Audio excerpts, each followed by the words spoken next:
relevância a questão da prisão do Mauro Cid e do Brecha, em especial, tá?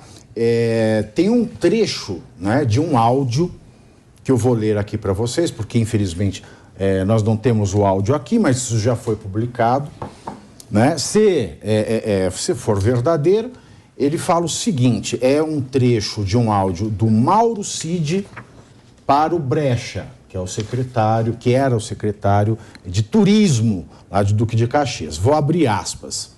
Infelizmente, ela não está conseguindo porque o sistema daqui não aceita. Não está aceitando a vacina que ela tomou. O lote que veio para o Rio de Janeiro é diferente. Não tem esse lote aqui. Então o sistema não aceita. Eles entendem como fraude, entendeu? Ela está pedindo aqui se a gente consegue a unidade que ela falou que vai fazer um contato lá com o pessoal do SUS, mas precisa saber o nome da unidade. Fecho aspas. Ela quem? Não dá para entender nada com esse trecho. Mas é um áudio entre o Max Guilherme e o... Esse é o... E o Brecha. É o áudio... Isso aí, entre o Mauro Cid e o Guerreiro, tá? Agora são 14 horas e 32 minutos. Esse é o áudio, não tem mais, né, produção, o que foi revelado até agora foi esse trecho. Agora, parece que a gente está lidando com uma coisa esotérica, é isso que me incomoda. Mas quem que revelou esse trecho, Tiago? Se o inquérito está sob sigilo, como é que já estão revelando o trecho? Adivinha. Adivinha. Mas aí é um crime de violação de sigilo funcional do inquérito. Se é sigiloso, é sigiloso. Agora, retomando os métodos censuráveis da Lava Jato, estou falando daqueles pontos abusivos que nós criticamos. É seletivo, a imprensa tem acesso, publica o que quer, só não tem acesso o investigado. Não consegue saber. Eu não vou falar aqui porque não é ético, mas eu compreendo a preocupação do Asmar. Porque se é um inquérito sigiloso, como eu falei aqui, e a gente está vendo tudo isso no estardalhaço, eu não vou falar quem revelou esse trecho. Mas estas revelações em pingado, sabe, fazendo plim, plim, a gente vai rendendo, esticando esta matéria, né, ao longo do tempo. Né? Daqui a pouco cai uma coisa, cai outra, sempre no plim, plim. E você vai ofuscando tudo que às vezes vem junto, governo. Às vezes vem plim, plim. Mas é mais de uma pessoa. Mas então a gente fica meio... Porque parece que tem alguma coisa muito errada aqui. E o que é mais grave se é um áudio... é que essa falta de transparência só levanta suspeitas sobre a parcialidade da justiça. Exatamente, e da Polícia Federal. Porque, aliás, é o que nós falamos aqui. Por que isso está no inquérito da milícia digital? Primeiro, por quê? Por que a gente tem inquérito guarda-chuva no Brasil? Sim. Daqui a pouco vai vir problema de Código de Defesa de metro nesses inquéritos aí. Então, aí é uma estratégia que é censurada, começou nos Estados Unidos nos anos 70, que é a técnica de investigação do Fish Expedition. Você tem uma investigação, você faz a apreensão de documentos, celular, e a partir dali você vai escarafunchando, para dali você abrir novos campos investigatórios. Uma técnica absolutamente censurável. E a lei, como fica? Porque a lei põe prazo nessas coisas. Não existe mais a lei da suspensa igual a lei da estatal? Desde que nós passamos a adotar no país recentemente o modelo da interpretação da lei, que pode levar até uma interpretação contrária ao que está escrito na lei. Nossa, aí já nós perdemos o que é mais importante para o cidadão, que é a segurança jurídica. Desde a Carta Magna, em 1215, não há crime sem que exista uma lei definindo, estabelecendo exatamente qual é esse crime, qual é essa pena, qual é o procedimento do due process of law, do devido processo legal para a apuração desse fato. Quando você troca tudo isso por uma interpretação, você tem no lugar de justiça um conflito de poderes apenas. Mas isso é um erro. De poder. Isso é um erro, né, mano? Porque quando você... eu sou interpretativista. Perfeito. Porque eu não gosto desse negócio de positivismo. Você tem tudo para fazer, tem que ter uma lei. Não gosto. Mas, não pensa, quando a gente vai ler, para quem não sabe, Ronald Dworkin é um dos mais entusiastas defensores desse sistema de aplicação do direito, há uma barreira à interpretação, ela não pode ir contra a Constituição, por exemplo. Ah, mas a Constituição é injusta. Paciência é a barreira do sistema interpretativista. Cabe ao legislativo alterar a Constituição. O perigo do sistema interpretativista é que você interpreta a partir de princípios gerais. E os princípios, o próprio Dworkin menciona isso e outros também, são muito vagos, são extremamente abrangentes. O princípio é uma cesta em que cabe qualquer tipo de regra. Você pode interpretá-lo retoricamente para o lado que você quiser. E isso é muito perigoso. O direito interpretativo surgiu como uma reação a esse positivismo. Está na lei, tem que ser assim. Mas só que nós precisamos voltar para o positivismo. Nós estamos perdendo completamente as balizas para saber o que pode e o que não pode. Uma interpretação, um juiz que vai fazer uma interpretação, ele pode tudo, desde que ele faça uma fundamentação. E é claro que o Venda falava isso, você cria biombos dialéticos, você cria a interpretação que você quiser, porque você aí fica muito... Gente, de que lei que a gente está falando também, né? Eu não tenho mais confiança nenhuma nas leis do Brasil. Eu como cidadão, eu sei que vocês são juristas, vocês vão saber mais do que eu não tenho confiança nenhuma. Eu como cidadão, eu me sinto completamente sem lei. Porque o Sérgio Cabral é o maior exemplo. Outras anulações de condenações do Sérgio Cabral tiveram delações premiadas, ele assumiu crimes, ele está solto, cheio de anulações, de condenações, e a gente vê a lei, ela funciona só para alguns. Isso está descaradamente na nossa cara. Esse é o caso, sabe, Asmar? O caso... Porque eu não conheço esses autos, eu não sei o motivo das anulações. Pode ser que tenha motivo. Porque a Lava Jato fez muita M. Ela que inaugurou essa era do Vale Tudo. Essa era. Né? O que eu acho engraçado... Então, falando do General Gonçalves Dias. Agora, o General Gonçalves Dias, vamos usar outro exemplo. Ele sumiu. Vamos usar Thiago, outro a coisa exemplo. engraçada que o Asmar colocou é que o juiz declarou nula a condenação do Sérgio Cabral. Ele declarou com base nula na lá? suspeição, com base na suspeição do Sérgio Moro. Mas ele próprio teve a sua suspeição levantada ação? também. Até um juiz suspeito anulando a decisão de outro juiz que ele considera suspeito. Naquela ação? Então ele declarou nula lá. Ah, então, foi lá, foi sim. Ô, Pavinato, mas então me explica esse outro cheio de setor. trocadilho. Você pediu pra eu sair do Sérgio Cabral. Então me Não, explica. é pra explicar. Porque assim, eu não sei. Eu não sei General Gonçalves Dias. Eu não sei General qual é Gonçalves a... Mas eu quero te dar razão Eu quero que o cidadão veja o que é a lei no Brasil. Eu quero te dar razão dizendo o seguinte. Quem incitou a animosidade das Forças Armadas no 8 de janeiro foi recolhido em flagrante. Ah, pra caçamba, vagabundo, vamos pra DP. Ei. Aí o MST comete esbulho possessório e aí se discute se é crime ou não. E ganha cargo no INCRA. E ganha cargo no INCRA. Então, assim, de fato, não há segurança jurídica quando isso acontece. Não há. O Gonçalves Dias. O Gonçalves Dias, ele sumiu, ele desapareceu das notícias. O Cid tá preso, o Anderson Torres tá preso. Ele foi exilado. O General Gonçalves Dias, eu não sei onde tá. Gonçalves Dias foi exilado. Quem que é o General Gonçalves Dias que tá falando tanto? O nosso espectador às vezes pode não lembrar. O homem que era o responsável, o ministro responsável pelo Gabinete de Segurança Institucional do Lula, que foi conivente com as invasões do dia 8 de janeiro, pelas imagens vazadas, e que desapareceu.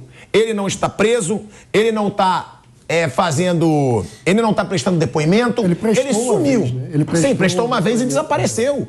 E aí o Cid já está preso hoje. Hoje, o Cid, que era o homem de confiança do Bolsonaro, já está preso. O Anderson Torres continua na prisão, em depressão, tentou se suicidar, que é o ex-ministro da Justiça do governo Bolsonaro. É isso que eu digo, a lei funciona para quem? A lei é igual para todas? Porque para mim, que sou cidadão, não sou estudioso de direito como vocês, a lei não funciona. Então vamos lá. Pra mim, eu vou fazer esta rodada, rodada, porque é irresistível falar disso, e eu quero começar aqui com a Deise, né, fazendo este arremate. Então, foram na casa do Jair Bolsonaro, apreenderam o celular dele, né? Ele entregou, desbloqueado. Da Michele Bolsonaro, ela fez o desbloqueio facial, eles retiraram o que precisava retirar, ficou com ela. A pistola, arma que ele tinha, foi levada e devolvida. E presos, nós temos o ex-secretário lá do Duque de Caxias, o Brecha, o Mauro Cid, que é o ex-ajudante pessoal, e mais um que... O Sérgio Cordeiro. Quem que é este daí na cena também, né? É assessor do Bolsonaro. Assessor do Bolsonaro. Aí veja, Deise, nós temos isso caminhando a conta-gotas. A gente descobre coisas novas, né, só em plim-plim. Não existe...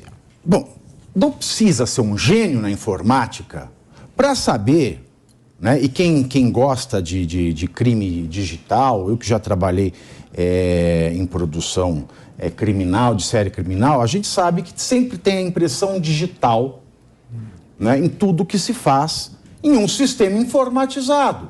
Sim. Ora, por que ao invés dessas coisas herméticas, né, porque não dá para entender. Você suspeita, mas sem o contexto não dá para extrair nada, coisa nenhuma. Sim. Por que é que o Ministério da Saúde, ou por que é que a CGU, já que ela já afrontou a LGPD e mostrou os dados de vacinação do presidente, por que ela não mostra o minuto a minuto das inserções no sistema, dentro do sistema? Se está tudo comprovado, é fácil. Porque isso pode ter acontecido no governo Lula. Exato. E pode ter acontecido no governo de Jair Bolsonaro, com ele sabendo ou sem ele sabendo. Mas também há uma hipótese disso ter sido inserido depois de Lula tomar a posse. Então, pois é. Eu acho Eles dizem que foi até dezembro de 22, as inserções. E isso fica registrado. Mas não, eles falam que a inserção pode ter acontecido de setembro de 2021 até outubro de 2022. É muita coisa, é sacanagem. Então eles não sabem quando foi inserido.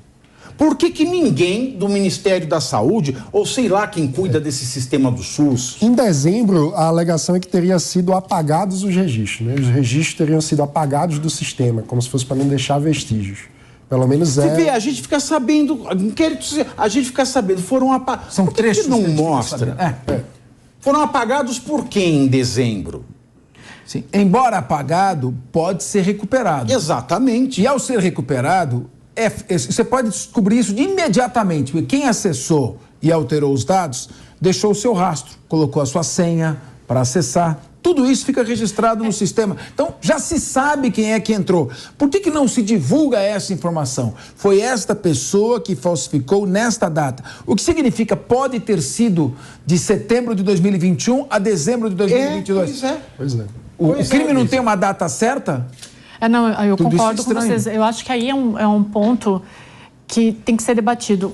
A minha questão aqui é o seguinte, que foi o que eu estava tentando concluir aqui.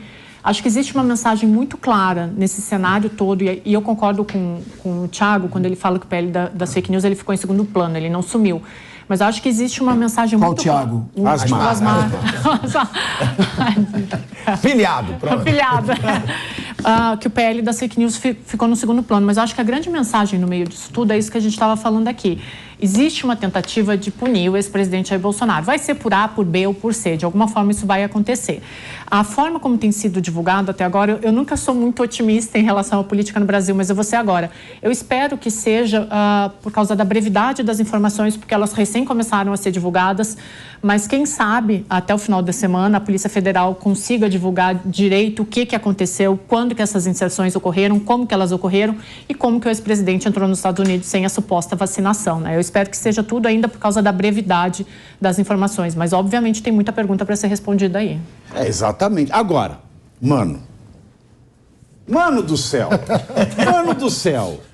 serve para o mano e para todo mundo. Mano do céu, como é que um país que não consegue levantar uma ficha de inserção de dado num sistema oficial é capaz de dar jeito no algoritmo? Em metadado, você não consegue usar o DOS nesse país? E você fala que você tem um problema das fake news, com algoritmo, impulsionamento. Não é muito estranho? Ontem um deputado do PT na tribuna foi fazer o discurso dizendo que era preciso olhar com cuidado o Google. O Google teve Facebook, teve Elon Musk, que ele falou. Não, foi um festival. Ô, Alemão, foi pro Pânico essas sonoras aí. Se você tiver, Tá? Não, os discursos como é que... Você não consegue fazer uma coisa simples. Ou a Polícia Federal tem... O Google, você acha que está atrapalhando? O Google.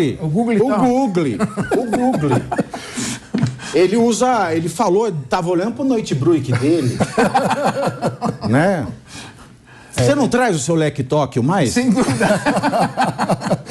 Que loucura. Triste. Agora, essa questão da imparcialidade da justiça, dessas informações em plim, isso tudo, primeiro, não acontece apenas na política, tá? Isso é um problema da justiça brasileira e do funcionamento do nosso sistema jurídico que afeta, inclusive, o ambiente de negócios. É muito difícil atrair investimento, fazer negócios no Brasil quando até o passado é incerto, né? Quando qualquer coisa pode mudar porque um juiz dormiu de mau jeito, teve um pesadelo, muda a interpretação, muda a decisão dele e o passado vira outra coisa. Então, isso é um problema muito grave e que, para ser resolvido, a gente precisa fazer um debate sério. Uma coisa que eu sou crítico de uma postura de parte da oposição ao longo desse tempo é que a gente, muitas vezes, entrou num debate estéril que não vai para canto nenhum contra o Supremo Tribunal Federal, contra o ministro da Suprema Corte e fica pessoalizando um problema que, no fim das contas, é um fenômeno sistêmico que atrapalha o funcionamento da justiça brasileira em todo lugar. Eu acho que a gente precisa, nesse sentido, pensar numa reforma séria. Discurso neutro, hein, mano? A gente precisa de uma reforma séria que faça com que alguém, um juiz que muda de interpretação precisa ser punido, porque a justiça brasileira é muito cara. Mas você sabe que tem a lei de abuso de autoridade que diz exatamente isso? E por que ela não é cumprida? Essa é a discussão. Asmar, nós voltamos aí ao